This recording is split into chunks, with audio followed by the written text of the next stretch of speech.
That's fine. It's fine. This is great.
Hello, good evening, everybody.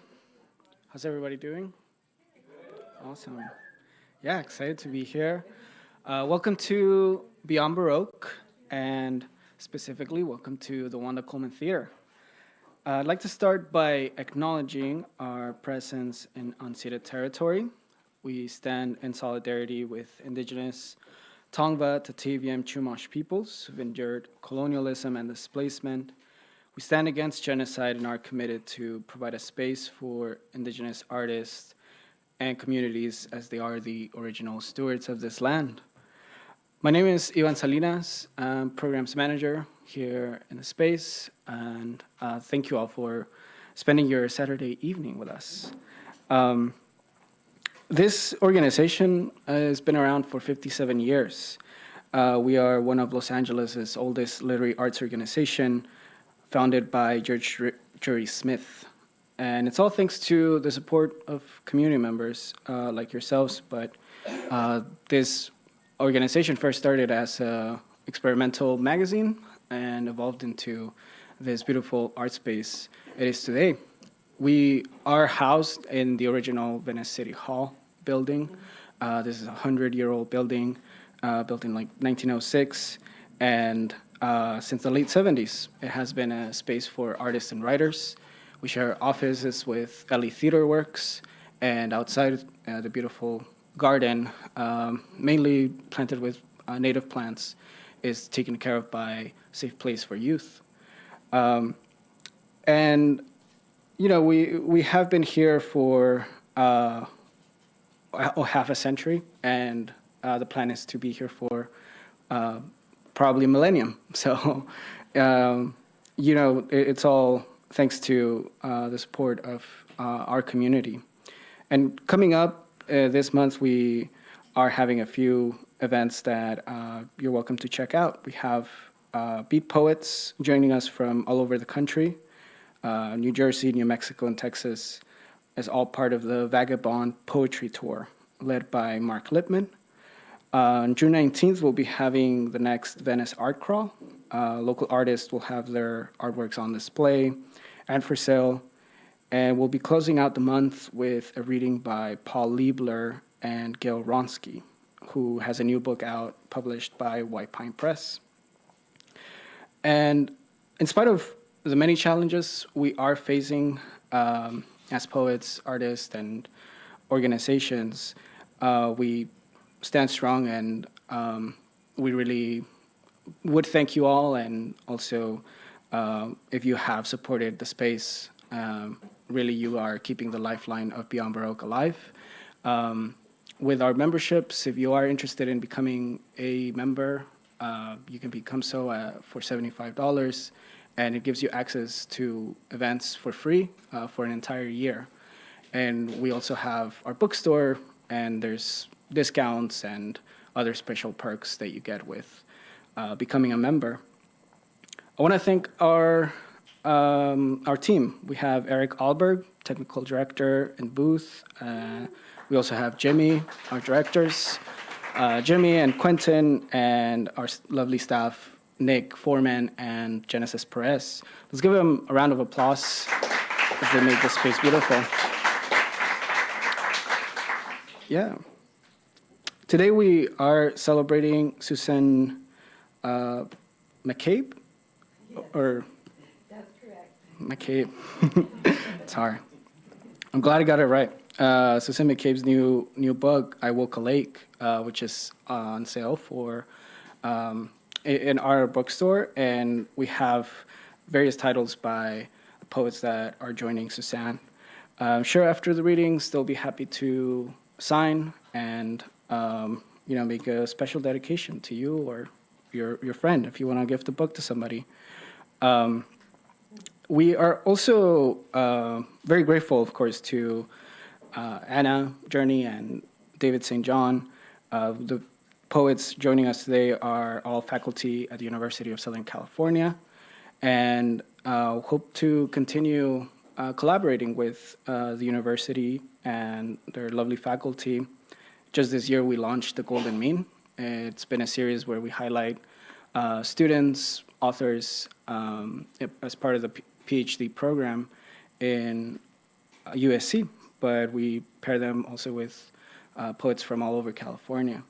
So I think we are going to hear from the masters themselves this afternoon. So to kick it off, we'll actually start with Anna Journey, and we have her book also at the bookstore, her latest one being The Judas Ear, but we also have several of her other titles.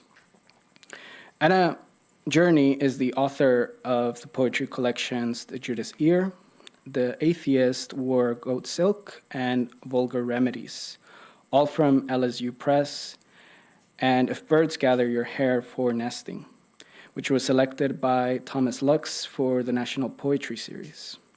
She's also published the essay collection and Arrangement of Skin. Her poems appear in several publications, including The New Yorker, Poetry, The Southern Review, and elsewhere. Her essays have also been published in a number of places, including the Los Angeles Review of Books. Journey teaches creative writing and literature as an associate professor of English at the University of Southern California. So let's give Anna a big round of applause. Thank you.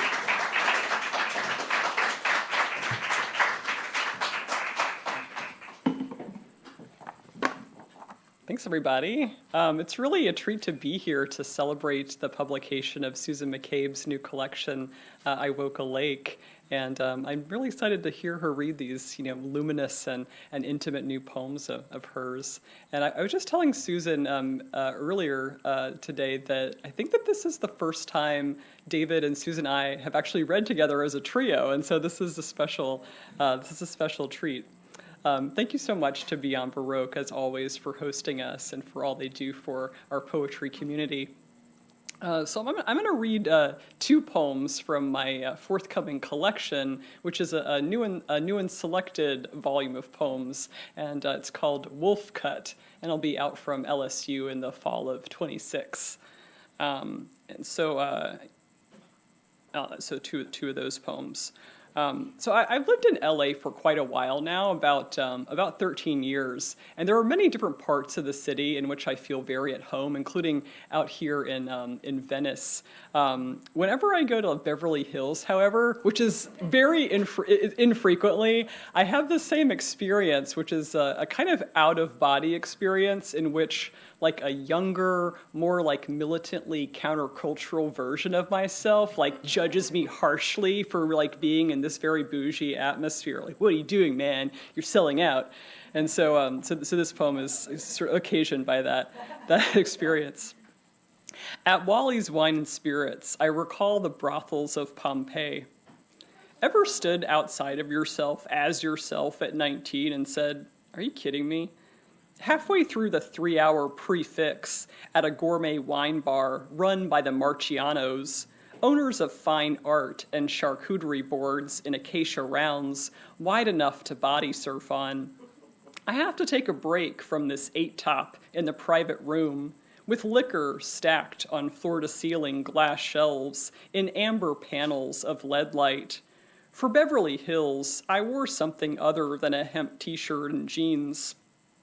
My colleague is returning to London after 10 years in Los Angeles, and this is his goodbye dinner following his talk at the Gallery on Wilshire, with slate-colored sofas of industrial foam, hand-carved into matte cubes that resemble soapstone. I have to go to the bathroom, despite the art director's warning. You might see something. She means the upscale sex workers who meet their clients at Wally's for a glass of cab and use the women's restroom in the back as their office. A white quartz-topped floating vanity flanked by two opposite stalls, each one with a body-sized pane of frosted glass in its door. Through one peekaboo etched rectangle, black stiletto boots shadow puppet their silhouettes as a woman's form shimmies, quick as silk, into a wrap dress. After I pee, she emerges wearing her platinum hair in the style called the wolf cut, half mullet, half elaborate shag, with blunt layers tousled in a lupine ruff to her elbows. We soap our hands hip by hip at the double sink while staring only at ourselves. As I scrub my thumb tips, I think of the brothels of Pompeii, the erotic frescoes above stone beds, the walls squiggled in graffiti. Mola is a fuckdress, and lucky guy. The ancient Romans called sex workers she-wolves, brothels wolf dens, or in Latin, lupanar. Where are you, my 19-year-old self says without moving her lips, beneath the coral stain I've smeared on as a basic effort at makeup. Where are you? I hang back as the woman leaves, the door on soft close hinges hushing shut behind her wolf cut. What I wanted at 19 at the end of the 20th century was what I got. Tickets to see Fish play a 2-day music festival at a Seminole reservation in Florida, where the band jammed 7 hours past New Year's Eve until the first light of 2000 backlit the pond cypress and slash pine. There was a pyramid made of stacked lozenges of ice for grimy concert goers to climb, and a sandbox meant for people on psychedelics hung with a cardboard sign, "Bury something, dig something up." Of the friends I caravanned with from Richmond to Big Cypress, I was the only one who didn't eventually wind up in jail like Aaron or Ed, or jump bond to sail an old red catamaran with a lover and her child to the Virgin Islands like Casey. But maybe I'm as lost now in this bougie wine bar with the Ferrari out front, swanning up to the valet, and the she-wolves with their mood-lit den of Spanish courts, as I was at the century's dissolve, weaving through the festival crowds calling Molly, Molly, not a woman's name, but a drug's. The sandwich baggie packed with capsules of MDMA was the way I paid for the privilege of digging up from the sandbox a sterling silver dolphin ring cast rostrum to tail, an Ouroboros, or those tinfoiled candies of poured chocolate called kisses, mysteries you could cup in your palm and marvel at if you were tripping your face off. That was the expression, "I'm tripping my face off." What do you expect from a generation named X? I raise my eyebrow in the bathroom mirror at Wally's before another guest presses open the door. She's not an escort. I can tell from her Danish clogs poplar echo, though I often forget how long the millenniums clomped on without me. 25 years? I'm here one minute, out of body the next, wondering whether my reflection eyes me like predator or prey. I could stay here all evening in the frosted privacy of wolves, scrawl an ancient graffito on the wall like "Praise Moa." You know, there's nothing like a good long look to bury something, dig something up. When the undercover cop in the obvious Rasta cap patted me down at the festival after hearing me call Molly, Molly, he missed the ecstasy capsules I'd tucked in my stash pocket, a patch of mustard corduroy I'd basted to my drawstring skirt's bottom hem. He had to release me then, into the darkening eve of the new year, past the melting ice pyramid dimpled with thigh prints, past the sandbox for trippers uncovering the mystery, until my shadow slid right off like a wolf and began to walk.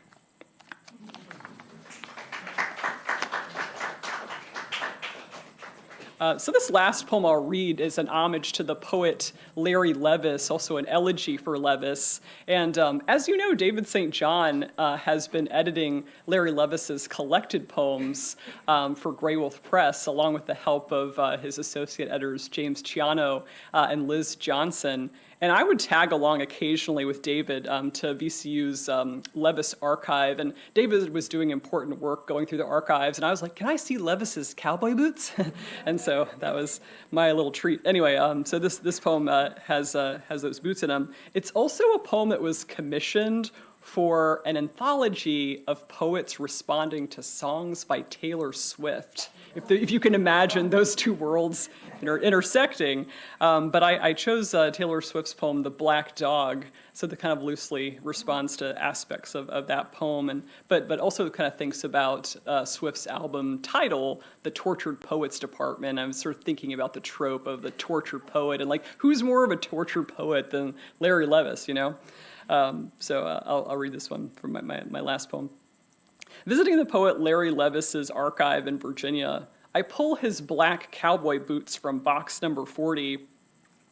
It's the reverse world, Larry, where you're a red-haired woman peering down the scalloped shaft of your old black boot. And if no one else stooped over ephemera in the VCU library's special collections looks up, you'll lean in for a sniff, as if the past, like some mustache genie on a wave of camel smoke, waits in the ankle-wide dark of a cowhide stamped Texas, all-American made. Which is to say, Larry, for a minute or two, I pretend I'm you, turning your left boot quarter-stitched in oak leaves back and forth in my hands, pivoting it beneath the tube light's academic fluorescence by that high Cuban heel. The truth is, I couldn't detect even the faintest whiff of you. No BO left over from the mid-90s, no sweat pressed into damp insoles as you danced alone in your kitchen to the Clash, as if you were still 26 at the Deadwood. All I could smell was the soft musk of leather, even though you must have sweated a lot here in Richmond, Virginia, those last 4 years before you overdosed, and Mary, Greg, and the Churchill cop they'd called peered into your yellow row house's windows. From outside, they couldn't see where you'd fallen and sprawled on the bathroom floor. One sniff inside and the cop told your friends, he's gone. After 12 years in Los Angeles, I moved back east, an insanity I now recognize for what it was, pandemic burnout, some romantic notion of home. In your poem, The Oldest Living Thing in L.A., a possum, ancient and displaced in city traffic, tries to cross the intersection at Wilshire and Santa Monica. People emerge from the bars as if they could help the animal, even though those ruinous teeth, the long rows of incisors, went all the way back beyond the flames of Troy and Carthage. I left L.A. as if the city burned behind me. Once on our way down from Monterey to a redwood cabin in Big Sur, David and I stopped at a Western boot shop in Carmel, where I dropped an obscene sum on a pair of smoked lavender Lucchese's. The boots had lizard-scale toes and matte goatskin shafts that reached my knees. The only problem, the boots were too hot for LA summers and too rock star for an introvert to pull off. When I crossed Rialto on foot toward the tourists thronged on Abbot Kinney, photographers stopped to strobe light my body with their cameras' flash. The shoes felt like a costume, the shit-kicker boots of the iconoclast, the tortured poet in lavender goat hide. In your poem Elegy for Poe with the music of a carnival inside it, space-time collapses as the ghost of Edgar Allan Poe shows up to listen to the carny's spiel, in which the author's lurid death becomes a sideshow attraction, like the boy with sow's hooves for hands, and Poe's now no more than the moral in the story of his life, the cautionary tale. Larry, at 22, I had one rule about cocaine. I'd do it only if it was free, which turned out to be too frequently. At a music festival at Wilmer's Park in Brandywine, I got so messed up from mixing my drugs that I accidentally stole a child. Near the main stage, and on a head full of mushrooms and coke, I asked a woman through my clenched teeth, "Can I dance with your baby?" I don't know why, Larry, she handed her kid to me. But when Dark Star started up the funk guitar riff to Shakedown Street, I took off through the crowd, the baby on my hip, doing some deranged space jig in which I thought I was chasing down the full moon. It didn't take long for the alarmed mom to catch up, grab her child, leave me to slink, horrified back into the night. Larry, if you'd lived past 49, I like to think you'd be ordering cucumber mocktails by now like me. I sleep better these days. Unlike that night in Poe's Pub on East Main, when I overdosed on cocaine beneath a stuffed novelty raven and that famous daguerreotype of Poe, looking disheveled and haunted, yet slightly comic in his crooked mustache, the picture taken just months before the writer died at 40. I puked all over the women's bathroom, bile frothed in the corners of my mouth. Two men, I call them friends, carried me out to the car, rolled me into the back seat, then returned to the bar. Where you are now, Larry, isn't a knowable fact. Just this black boot, both somehow hard and delicate, with its embroidered toe flower in my palm. In an archivist's handwritten list of titles of your unpublished short stories, I find one that should be the name of the most popular saloon in the great cosmic unknown. Kiss Me in the Whorehouse at Pompeii. Why don't I meet you there, Larry, you leaning on the granite countertop as another half-inch of ash falls from your cigarette's cherry, your elbow propped next to a bowl of steamed peel-and-eat shrimp, burnt orange and fragrant with Old Bay. Poe's there, too, swiveling on a bar stool beside you as he picks Rock the Casbah on the juke, and you give each other a nod. Poe didn't die of a coke overdose like you did, Larry.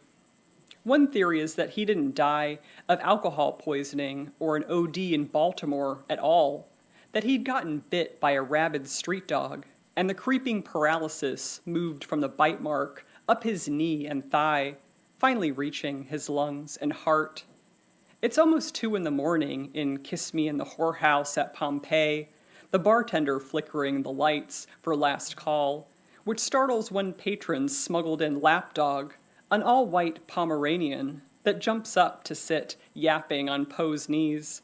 Poe laughs at the irony, but Larry, you rise on your black boots stacked heels in an exhalation of smoke, roll your eyes as if to say, isn't that creature just like a poet, rabid, already beginning to foam at the mouth?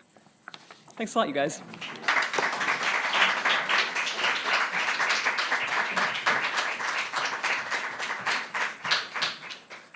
Thank you so much, Anna. I think this is a room full of tortured poets. Thank you for invoking Swifty and Larry. So really looking forward to that collection of Larry Levis, and hopefully we have a retrospective reading on his work when that comes out, which is set for winter, sometime early next year.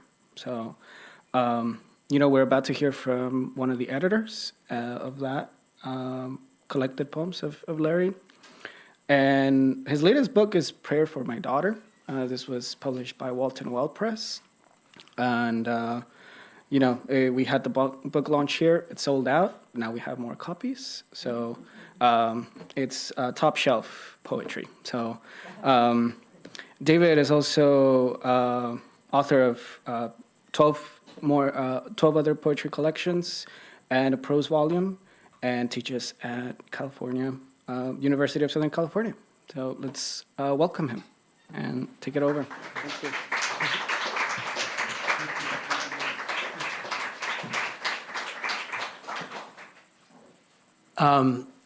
I'm just going to read one poem, but it will take 3 hours.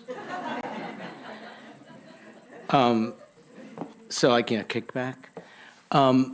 Actually, when I was thinking, because really this evening belongs to Susan and this really remarkable new book. And I thought I would do something unusual, and that's that in this new book, there's a 4-part poem just called The Sketchbook. And I was thinking, and I realized I'd read section 1 here some years ago, then a couple years later, section 2, and now I'm going to read section 3. But there's something you need to know. You need to know a little backstory. It's a love story, and like many of the best love stories, it has three corners to it. The section one is the she of the poem. Section two, section one is really both, and then section two, the she, and it ends with her leaving the he of the poem. They're both young. He's a photographer. She's an artist. And what the conceit of the poem, the sketchbook, is that they share a single sketchbook. And as they travel, they include things that come along the way, sketches that they both do. They hand it back and forth. In some ways, the sketchbook is a kind of conversation in and of itself. And the sketchbook then comes back at the very end of the poem after the two of them have split up. The third person who is introduced in the section I'm going to read is a little older. And this whole section takes place in Italy, mainly in an area called Trastevere. And he has a name. He's named Antonio. He's a director.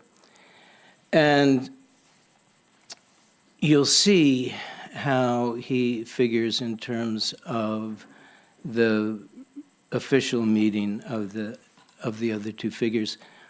The he of the poem is always a he. He doesn't have a name, just as she is a she. And the only male figure who's named, there's someone who's Antonio's driver.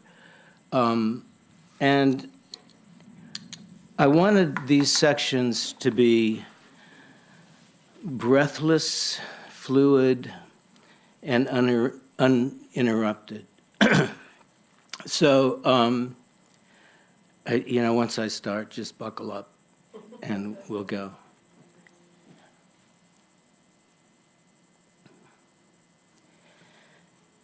After she'd left, only his faith in shadow and light remained. As he traveled often nowhere he'd remember later, that he began to see the ways his life had become much less than met the eye as he passed through so many stories. And at last he'd landed in Rome in late March as a fierce mid-afternoon scirocco blew across Fiumicino, its blood-red sand swirling across open doorways of the arrival lobby, spilling dust of a hellish hourglass, scraping beneath his scarred boots. And as he stepped out into a consoling chaos of taxis and voices, he saw Antonio's sweet driver, Stefano, waiting for him, and yet also waiting for her. And Stefano raised one eyebrow with the simple, not unkind question, "Dove la signorina?" Not knowing he had no answer. And he looked away as Stefano put one hand on his arm, saying, "Mi dispiace." And as Stefano drove toward the city, he'd crank down the window so he could smell the diesel mixing with the dust, a reminder he was returning along the Viale Trastevere and Via Morsone, then Via Dandolo, and up long sweeping turns to Via Niccolo Fabrizi, and that faded rust mustard house where Antonio lived during those years they'd first together sketched out scripts. And he'd learned the ways Antonio would give lives and language to his stories, just as he began to understand what it might mean to write with light and brush with shadows the fields and the faces of a film unfolding like a fan, the way waves might scrawl sheets of sand before a beach and then retreat, and returning revise those pages, erasing hieroglyphs left by pipers running from the tides. And in those days, his shoulder bag hung weighted down with his dented pawnshop Olympus, and a sketchbook to note both the seasons and the light, meticulously logging each roll he'd shot, adding pencil shadings beside his notes and drawings to frame a future for his stills, stopping time first with images and fragrance of a new world arising. As he began making a few portraits of Antonio's friends, those soon famous yet still raw in their beauty actors and fashion's bones, frail Milanese mannequins, and the drug debris of London, those leftover lovers, all blazing together toward a time they'd be lost to a disparate miscellany of failures. Yet he'd held each in such sharp focus in their rapturous frenzy and dissolute sexual prime, frozen in black and white prints, framed on gallery walls and printed in newspapers, then those nostalgic books, all images of Antonio's circle, those icons of a rare past illumined by an instant or sudden shifting sleight of hand, his stroking of the light like feathers along the film, light moving like fingers down a face, along a body, revealing its script of flesh, of fortune, and its circus of circumstance. Those resident, mortal intimations of light, gathering in a lens as memory itself asks to be not so instantly the past, leaving the mind shuffling its lost reflections of the self. Perhaps this was what he too seemed like to Stefano. Now Antonio was dead, just another of those once beloved friends, arriving back like the ghosts they were to gather final traces of who they'd been when they'd gathered at Antonio's, and the light moved toward its golden hour in the lens. And he was the final phantom arriving at the door, alone. Yet it was she who'd first introduced him to Antonio at Taverna Trelusa, where he'd been sitting outside at a metal table, sketching in his graph-page schoolboy's notebook, and they'd looked up as they'd passed through the small piazza on their way to meet friends at D'Agildo, and was surprised to see them double back and stand just by his table. And as she lifted her black cloche hat, he'd recognized the girl at the Inoteca of Campo de Fiore he'd been talking with one evening, only a little while before her friends pulled her away and back into the night. And now she stood just beside his table with one of those friends, and she said to him, "Ciao, Luce," his nickname for him. And then, to her amused friend, said, "Antonio, Luce is the boy you told me I'd never find again." And as they simply picked up their conversation, he lifted his camera to take the picture she'd later taped to one of their sketchbooks, Opening pages, this image of the future they would triangulate into fate. She looking away, and Antonio with a shot glass held up to his eye as a bleary lens finder, their own jagged histories soon revolving together. Pieces of bottled glass and shards of mirror revolving in the kino barrel of Antonio's kaleidoscope, set moving by his currents of light, projecting into a world of fluent images Antonio's stories of harsh childhood reckonings and the Po Valley stretched and stitched by her recollections of landscapes cross-hatched by abandonment at the stone farmhouse above her family lake. And possibilities again returned with the boy she'd call Luce, naming his own future building cities of light, and brushing Antonio's vision in exact shades of disquiet and desolation, as he himself had known in fields of punishing heat and vines ripe with ignorance, in a valley so like Antonio's, where night came framing him in its unholy dark.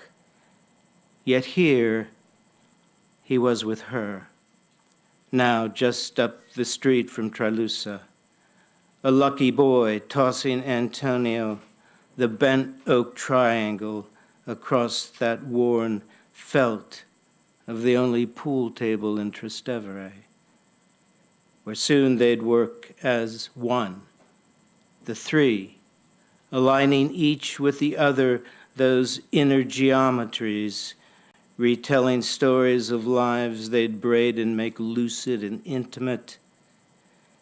And she watched him, lifting the rough cue, as Antonio called the shot in English, an impossible 8 on the break. And as the black planet spun into its pocket, his luck lit the way. Thank you.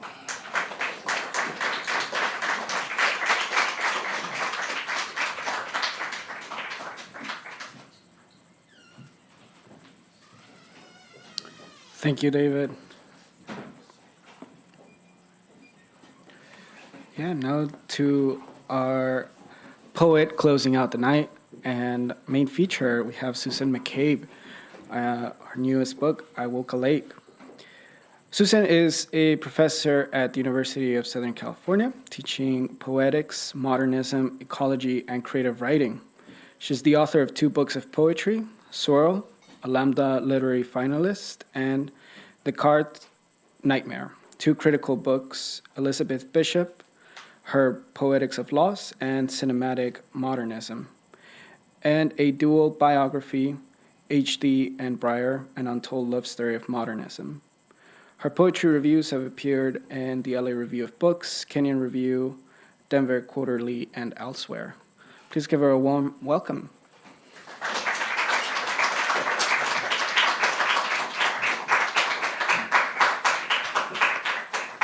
Thank you all for coming. It's been a while since I've been on the stage. It's nice that I don't see your faces still, so that's good. But I will say, this seems to be the night of long poems. When I was timing my reading earlier today, gosh, many of these poems are so long. But I'm going to try to put in a few short ones, too. But I also wanted to just thank everyone here for coming, though I don't see you. And I also want to thank especially David and Anna for their warm support, and also to say that, yeah, we now have a new title for our creative writing program, the Tormented Poets Society, right? Okay. So I'm going to put on a timer so I don't go too long. So I keep setting the timer, and now I'm resetting it, so okay. So picking up a little bit from Anna, the out-of-body thing. My desire and hope is that my poems will put you out of body, but tonight, so let's see if that works. In a good way, of course. The first poem of the book and that I'll read is Tasting the Last of the Ice Age. And you'll note in many of the poems there's an ecological underlayer through most of them and sort of showing humans with the natural world at odds and my really privileging the natural world. But in any case, beginning with this one, Tasting the Last of the Ice Age. We stuffed our mouths with snow and bark on sleds to the border. The ice hotel was not forgot. Sleds kept their ice caps on and skidded between forest folk. They waved, they cried, we saw it all. We live in the hotel beyond estrangement. It floods, sinks, swerves. Ultraviolet auroras on postcards slip from raining frames. The diamond chandeliers hold prismatic sleepers between glass sheets. When staircases come down, we lose distinctions. Still thrilled, yes, thrilling as ever, the midnight sun stays on and on. We do not anyway think of leaving, cities nearly all torched, pull apart, bodies stagger into melting ice. One drinks from a frozen glass, then drinks the glass too, face that frost removes. Flakes ache to reconstellate. This dawn, a pair of lovers were trapped in an ice alcove, caving beneath the smeared Patagonia cover and puffer jacket, page 53. Stone told, look under me. They were already dead. Hardly anyone notices a tender, chilling bliss. The giant cumuli are walk-ons for permanence. All the slow night, they are there. I take off the suit of nevermind. Just came out of a fire. And in fact, I have, as many. And this book actually feels very prophetic, and yet, of course, it's not. It was written 2 years before it's published, but it already was through a lot of responses to climate change disasters. But so just came out of a fire, just in from another. Rare are the proximity suits. We poles don't hold water in all our days. Let a tsunami crash against my wetsuit. Let the tides call for higher hemlines, tipped glasses, ebb-stemmed. In a V-neck draped with stiff lilacs, let me simmer under a frosty half-moon before brief farewell, or I'll wear the bougainvillea through though branches cut. A drop of blood here and there, part of the pattern. I prepare to be a bit dissected. Just washed in on another riptide with bleached coral bits and plasticine stuck to skin with seaweed bulb earrings. I only wanted a moon-basking stream to run a cool hand under its lovely, without the clasp of oil-stuck sand. Else we robe ourselves in apathy. Look, there slinks ghost fur, so many thinned and thirsty, while others burn in distressed jeans. Your pool is a dark brooch. Don't go in, darling, it's too small. Better wear the thick mustard sleeves of spoiled air. Better to know you are summoned now, everywhere. The next is a poem I dedicate to Kat, who's here in the audience with her lovely Lou and Aaron in the back. A woman whose larynx hummed yellow. The living room, lamps have golden shades. Light adjusts rightly as throat warmth, well beyond being handsome handmade. Library books record changing colors of the high stained glass windows of Doheny. What bubbles, continuous umlauts, loving shade and borders, December overdefined. My mouth opens slightly. Yes, this is a charmed, valiant night. Color of the word heart. Wherever I stood in this small house, I could extend it. The window even hums open with tulip birds when an umlaut crowns over. My mouth swallows, the larynx a well deep as any redbreast. Umlauts lap in the bird bath under the window's ledge.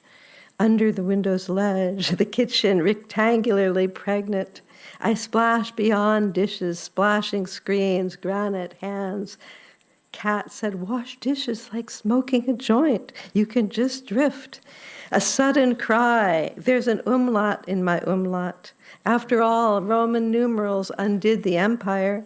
Afloat, I lie down on tinted lawns, etched, night hoods, an outdoor theater, about to collect the sky's chatter. Yes, I beat against its chest, spilling over and line up votive candles to flicker in cerulean glass.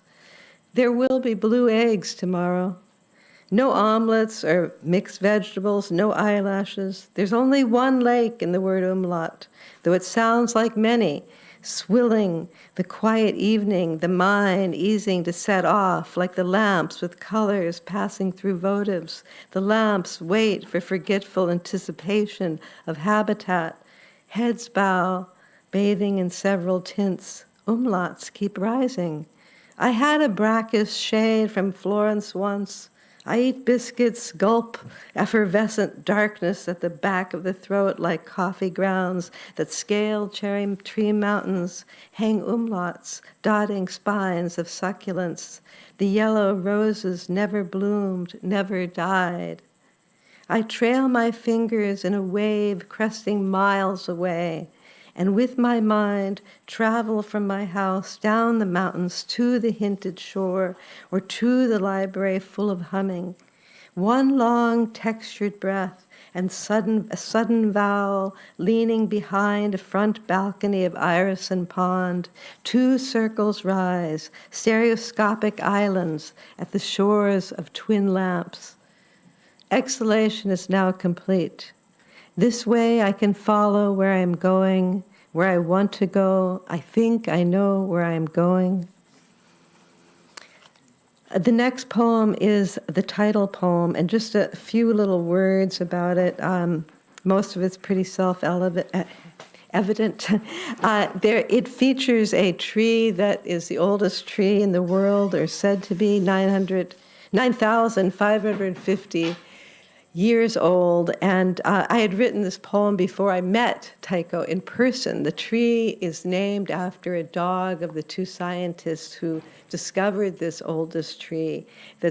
I finally did make it to meet the tree last summer, but I had already written the poem.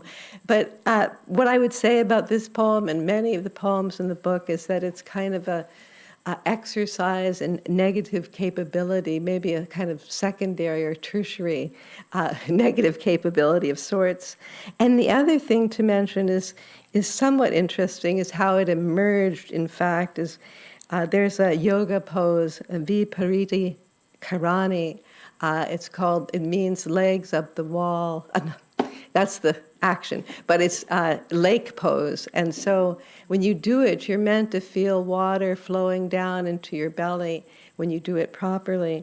So anyways, I had done a series of these, and then the poem came after meditating in the yard, and things came together. But so those are the three things I wanted you to know. There's also a lake that is in northern Sweden as well. Numberless bones mumbling, coughing and feeding, clouded glaucous eye, living downward where it's not Grasmere and no bells exalt me. Instead, hysteresis. I am not anywhere I know. Watercress protected by rough shale, gashed and loamed in the literal zone, and mist, fumes, tadpoles, poles, slim fish. Remember the leech gatherer, stooped over, shriveled ponds, coal spoiled, a train bends, distance, his matted coat receding within winds. Sail this perimeter, yet first find it. A paragraph love's longer wave swells. My love is to open, never a container, rather luminous wet. Chills, heaving wavelets, blurred. I mime muteness, freedom from inevitability. Picnickers with puff vests, sticks in a basket, one seeking unseen birds. Then it was time to pack up the picnic clouds. Trash sweeps towards raveling edges. I must keep my subtle ceiling up, my forest mind moving across a blind valve and copper stark night, for this vastness gives sometimes impossible restlessness, never making it around. Approximate practice. In stillness making, I am a force that condenses, combines, say, a perfume hat box or mascara boots of a wanderer's macrobiotic notebook, tips into my dilating imperfection. I'm not anywhere I don't know. A human lay briefly in liquid shadow. In water, shape never stays, giddiness stirring, especially here, an ever-shifting mud chalice reaching for elsewhere sisters, clay clutches lying in heaps, yet bubbles rise up, always from shadow, this spot for the least of birds, not prisoners of the bark. I dreamed a carriage ponied round, never sensing my multi-bodied aluminum, scrub nettle, glow worms, its lit yellow veins, corn, gold, and mirror, ferns spreading, keep my shirt glass up still. Sometimes bodies just fall through, relatives, sediment with loose bits and doubtful substance. I never search carefully, never vary, loving lying down on myself like a lens, and touching shore grass recently trembled me. An eternal someone checks soot levels, alkaline, mulch, foul, a blanket temporarily pulled across an eyelid. There's a quiet, maenatic murmur here, seeking other rivulets, distant, throbbing relatives, mixed with lead gray, yellow leakage. This lake gives hallucinations.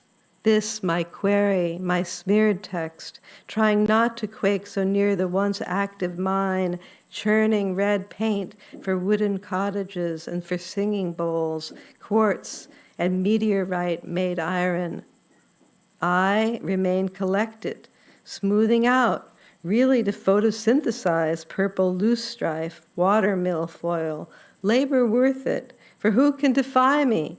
Synthesizer of grand fugue evenings with enormous contact with other bodies, my oral fate, and men disappear, leading to inverse stratification, loose granulates, riffs, brandy picnics.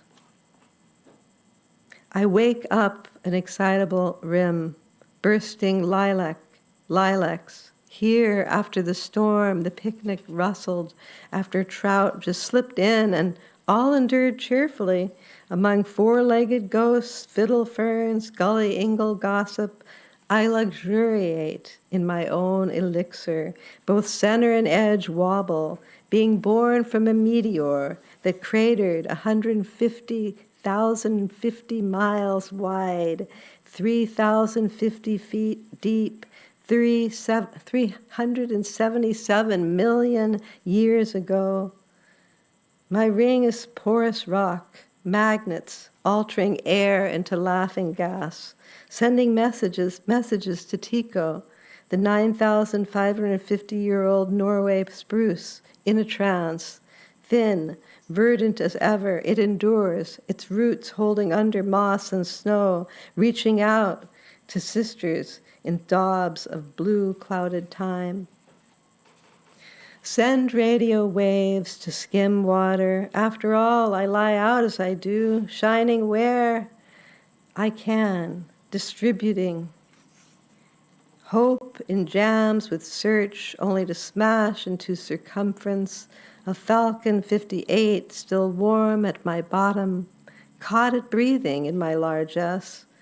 Not moody, just pure mood. Pummel canoe, skiff, corpse trees from last storm try to defy me, and I don't know where I am not. I love smoothing out, hover is my way. After all, I am always more than I am at the end of tunnel of the mind. Tonight is the night of long poems, I think. Orchard. This is some echoes I realized today of David's early poem, but I won't name it. You probably noted it, David. Orchard. There's a fruit tree in my brain, in the blurred distance. An orchard, its fruit trees outside time, waiting for that second of ripening. Orchards once did grow here. Inland empire blindly cut them for its many boxes on old ground de-nurtured. Let some rainy fragrance make it through vales, orchards, oh, and those that grew in sea kettles, how we gasped, picking those fallen, then climbing their thick skin, some protection. Not quite what the swaddling hibiscus does for itself. It dies intact, ready for its journey. I see two students, girl lovers, hand in hand. A friend booms, "Hey, you love birds?" This is a shock after months of contagion. Here, a little careless spark ignites shards. By now, a perfectly formed tree grows in my brain with those sweet lemon, orange, plum, tangerine crates full. I'm a hummingbird feasting on September, purring for sugar from sunleaf and flower. Stars, be safe from satellites clawing you from our hair, like flowers that only open just before twilight. There are orchard in my brain's trunk, rooting the optic stock, buried rail tracks, a city reaching east from ghost cornfields where children toss limes in bright light, though the highest apple is never found. This orchard starts in the corpus callosum. The seeds ripen while stray birds light a match, redheads running across a strip, and every word crackles to flower. Ripe is usually ripe enough. Tasting love breath is not too dangerous, and wavelengths travel from crown to perineum. The mind grows everywhere. Yellow swarms enter between seconds, yet a weekend on the road flees fire, weekenders flee fire in electric motors, such burnt fleece almost normal here. Dread never ceases when ladling Hesperides. How many bowls left? Nothing resembles a human face as much as wet mold, pigmented with fruit features. There are misplaced crates, hives. There's an active impulse toward decay. So come, cloud, come, grass blades, cut me an ancient rose. And for a little bit of a shorter, maybe a little more amusing one, poets always say that, don't they? Well, here's a little funny one, but it isn't quite too funny, though. Uphill. This is, uphill. Yeah, this is before our hillside slipped. So this is a little prophetic, or maybe it was after. Yeah, no, it was before. Okay. And then before the fire or after the fire, to be continued. Uphill. We peer into our phones as occult prayer books or cradle them like dear faces. The phone man, Dylan, said, "They are limbs we grow." Named after Dylan Thomas, he was doomed to drink and poetry, he said. Now in recovery, finding spark in chasms, he did a deep reset and sent us on our ways into ample arms of summer. The poppies like going on, but a bell rings thrice and still sticks like burrs. You only stream once, someone says. Now there are real clouds, mist fizzes, rising into the Palisades. Love what is left. Affection grows out and in, burnt pampas sways. A sparrow obsessive pecks a dirt mound for seeds, then hits its cranium at the stone wall. Obsessional. Phones obsolesce. Some won't respond to touch. A friend said, fading. I heard fating. Prayer books grow bacteria in libraries. Vine flowers call hummingbirds who stop midair in front of my garden chair. Now a white-haired man on rollerblades pummels up Entrada, his portable radio playing Landslide. The words, took my love, took it down, fading uphill. I may skip a very long poem, but it would definitely put you into a trance, so I'll see, maybe I'll come back to it. Okay, this is, if you do get the book, it's When in Love Goes Fear. I timed it today, and it's kind of long. But anyways, Sappho in Recovery. Loving and liking so much, and then this quick gasp. I am not someone who likes to wound. Hooked to self-help books, dancing as fast as I can, and now all of Pima, living how we will die. Say horizon is impossible. I have a quiet mind. Show your safe crackers anyhow. We did the double cross, the triple cartwheel in air, in the quietest chamber in us. Come here. While your lover brushes away hurt tangles, dear, you watch your fawn's hair swinging across a bare torso, doorstep, lintel, sill. Muses have dropped gold. No one can give me my green back but my green field. The sky white as an egg, how the spruces shake my mind, wind rushing through. They draw up a clear, brave water. Your books shelved in old light, readiness for a sail. I want to dissolve on call. In bed last night, I was billowing, trace lines across space. It couldn't last. In the open form of my love, my stomata gulps the soft air. Still, hair sticks to my mouth, and I speak when I should not. Manned boats set off, and none delivers you. And here's something for Kate, my wife, in the audience. She likes this poem. I wasn't going to read it, but I'll read it for her. A letter to another poet on Rilke and fusion. The mirror has its own room, too. Consider, there is another side to the body's story, especially after I felt your love poems late last night vibrate and then heard the yelling of a couple, those who long warred above, the wife in a red sweater at bay window in that hilltop villa.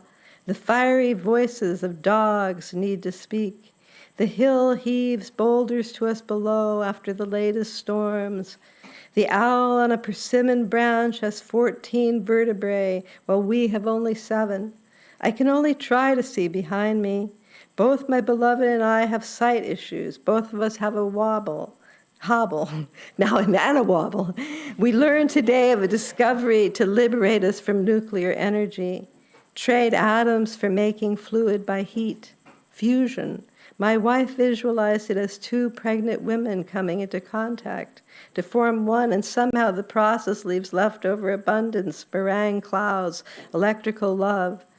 The future enters into us, says Rilke. I am glad to meet his angels in your poems. And yes, he did have intimacy problems.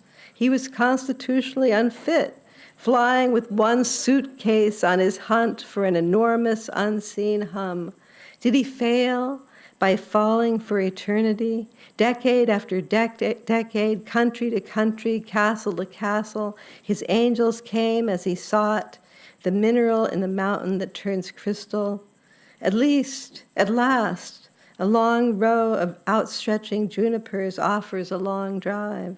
All shouts recede while I walk. The daily argument on the hill, the bark of a bullhorn directing kids to dance, dwindles. I trust my senses and my feet as I am unsure which side of the mirror to step in. Rilke says we must live both sides. Insatiable, I seal my mineral extract, for all's useless without a crucial, expanding, taking in. I thought I lived under a cliff, pulling up herbs, but I see the anemone sleeps wide open, facing it all. And this poem, I wasn't going to read, but because Anna read that poem set in Beverly Hills, I thought I'd read a poem about a restaurant near there that was an upscale place. A graduating student wanted to take me to dinner to thank me for what I had taught him and writing recommendation or what have you. And it turned out I found myself in a Myths of the Primal scene, I think. Anyways, it's called, I don't know if this restaurant exists anymore, but it's kind of interesting. Brasserie, hybrid club, only part or min, one drop human, only granted in. Waiters dress and behave humanly. Entrance, a glass cave of eyeless polar bears in festive colors, ancient oddments, rings, a pudgy jeweled aristocrat framed, all favor this activity of devouring. Things fadged to look like something else. Foie gras, Frau Gross, spell check corrects, passed a test to be on the menu. The divorced husband with his soft-eyed son, he was a socialist. His hair dangles across an uncertain future. His Tesla juiced and waiting, and his sister has an eyeless bear from a butterscotch wheel. Where did their love go? Toothpicks walk away someday. What pain you swallow, you must bear. Father didn't want his daughter crying, rack of guilt, winged veal, state of emergency when we force-feed ducks to swell livers, gavaged, can't even stand, shrimp prop in a cocktail by blood ampules. It's for kids, a vampiric ideal. When sun rays hit mid-robotic, Monsanto plus polymorphic, not in a good way, pain turns out can be served a la carte. Lead belly on low, rib pulled, replanted, rib wriggles, dance like Rita Hayworth on the plate. Everything starts up, trying to look or moan like something else. Humans cyborg their plates. Have you tried the Tatar? My favorite by far. Quail eggs pop as so easy to do, two circular yolks forked and stirred to stick to thin vermicelli. How about some tartar, bite size, conforming to teeth, chicken rolls, fish stick shaped, oh, how buttery, swallow down fast, the bird's muscle sinks. What won't humans pay for? Artifice on small plates, dine family style, food with auto chips to speak between bites. What psalm for this? Isthmus ink in the lake. The broken home will be isthmusing for Christmas on shores of Geneva.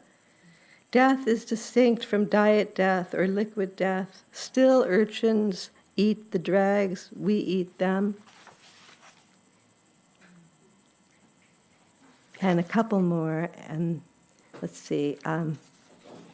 Since in this theme, there's a little bit of, well, not enough reflecting on our current fascism, so I'll jump ahead to Dream Cure.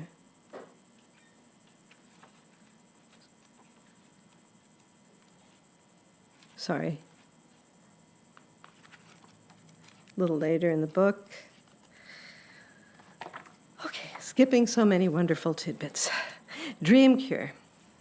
In brightness, her horse she did acquit. In zinc dress, her dress she did acquit. Silver diva in haste she mounted. Her horse did speed through luminous, lush grass and pine. Flourishing she had known, her dress too heavy, it turned heads. She sped to edges of city forests, took high turns, mountain narrows, to have the dream cure. Held above a volcanic world, she's both fed dreams and could send them out, fast ticker tape. She ate food that could not be known, met those who can't be seen, and saw the heat vest one soul put on another, or the cold, chilling one. She sent for a list of books, never came. Her country had been taken. Her bed frame stared and listened. I ran toward her, but we couldn't speak. The beaded gown she did acquit. Silver things she fled, where hill stopped horse, she stopped among villagers. One even mixed killing powders, herbal broths. Her horse she set free, saw a racing hill, an empty sky, a way out she would of this. Fringed trees locked, and she couldn't remember the ship or why she had sent her horse away. Millions lined up for deaths. She saw someone she knew, her own mother on unsteady ankles in hospital gown. She passed along with the crowd of merry blue and white gowns that kept falling silly strings. They waited, then taken where the dreams to be dreamed flow down Artichoke Road. Here were boat vest, horse stone, and freshly cut branches. She met Shakespeare, rising from his crypt, quickly tried following. A single train leaves every day, on time to carry sadness, building at a necessary rate, for speed until it finds some other track.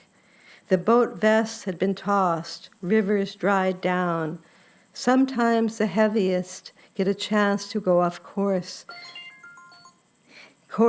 to a small mountain dwelling. Are you okay? Are you sure? Days pass when no load passes. Then light found the tunnel. Everything was radiant in the best way. My now dear loved ones, small ones, I hold you.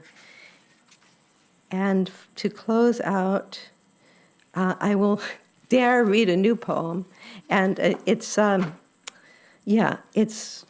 has an only thing you might not know, which most of you do know, of course, is the yoga pose, Shavasana, which is my favorite pose. But a teacher in Italy, Orvieto, said I was doing it all wrong. All wrong. Okay, so a glass set far reflects only the heart's loud whooshing. I'm a river going to the sea. I'm a head of fronds. A drummer synchronizes right to left bundle branches. A lit passage lies ahead. Curtains belly out, fall apart into chunks of dust while in Shavasana, and I saw souls leave their bodies and walk around them. Not searching, not exploring even, just having other points of view. Gold thread will fill in the holes in my unfurling Moravian scarf. The heart's its own galloping ocean. No matter what, I become weather. I am a fan palm, staking out the air, as real as only a dream can be. The observatory unveils itself yesterday in brief parentheses. At the dentist again, hours go by, the laurel tree sways, there's wind rushing through her hair. Beyond the glass, across the street, I am in the dentist chair. The crown can be printed 3D. Dr. Y hums to the Novocaine jaw while someone looks for an opaque coat for the tooth. Numbness pools. Though I saw in the tree the need to be free, letting everything stay in the balance of electrical humming. Now there's even snow in crowns around a mountain one can see. It is good to feel the hand frond of a death caress or enjambment, never fully one thing. I saw some stars, many pockets of them underflow. My parents live in the Veterans Cemetery. In the yoga living room, dust in chunks and streamers and pieces fall from bodies lying in corpse poise.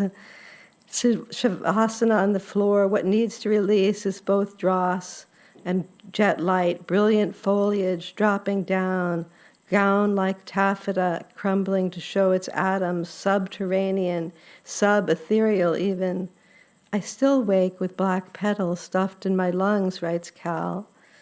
A veteran, some inner Houdini, always here and there, creates and breaks the cages, chains, sealed boxes, dead weights, millstones sinking, while the mill imagines how to mend scarves, its own bluster knit that imagines itself. Think of the key, each in a prison or hospital of sorts. Then you must feel free. Once ago and many times, I thought of my sister's red sleeping bag to serve companion if I could fold back into nothingness. Now one sleeps like there is no tomorrow in the dream barge, for the more one wakes, the more one can drift from moorings undone, unbuttoned, while loose praise gathers roundness near the weir, mingling tossed remorse, atmospheric traumas, while there's recurring wonderment, cheering in a rush of invisibles, blue water in a glass, ocular suspense. As the Vedas instruct, see all of it as if it were a dream. All dharmas are illusions. Sleep dreams, turns out, are the real role models for waking to this impossible, possible bustle, uncaged being of being. And thank you so much for your patience.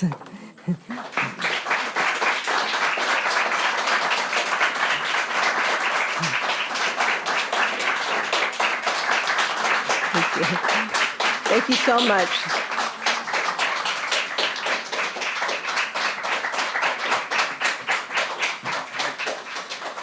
Round of applause for our three poets of the evening. Thank you. Okay. Thank you all. That concludes our program for the evening. So join us in the lobby. We have food and drinks, and of course, our poets will be doing some book signing. Thank you all.